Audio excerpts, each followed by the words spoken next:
మీరు చేసిన మీరు మర్చిపోలేను బాబు. దాందే ఉంది కానీ ఆవును తోలుకెళ్ళి వీలైనంత త్వరలో ఆ బాకీ తీర్చి. అలాగే బాబు. ఇలా పక్క పక్క నడుస్తూ సరదాగా మాట్లాడుకుని ఎంతకాలం అయింది.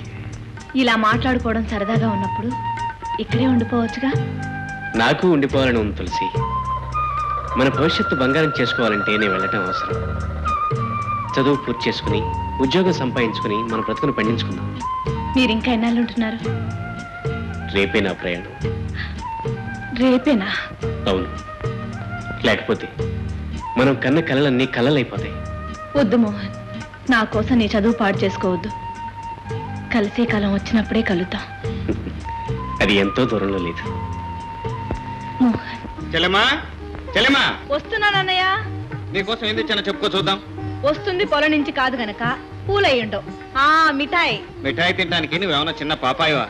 అయితే చీర ఉంటుంది. చీర కాదమ్మా. అబ్బా, ముత్యాల హారం ఎంత బాగుందో. ఇంత ఖరీదైన నెక్లెస్ ఇప్పుడు ఎందుకు బాబు? ఇవాళ కాకపోయినా రేపైనా చేయించాల్సిందే కదమ్మా. ఉన్నప్పుడే ఒకటొకటే అమర్చుకుంటే రేపు అన్నీ ఒకేసారి కొనే భారం తగ్గుతుంది. ఆ చెల్లెల్ని అత్తవారింటికి సగౌరవంగా పంపానన్న తృప్తి నాకుంటుంది.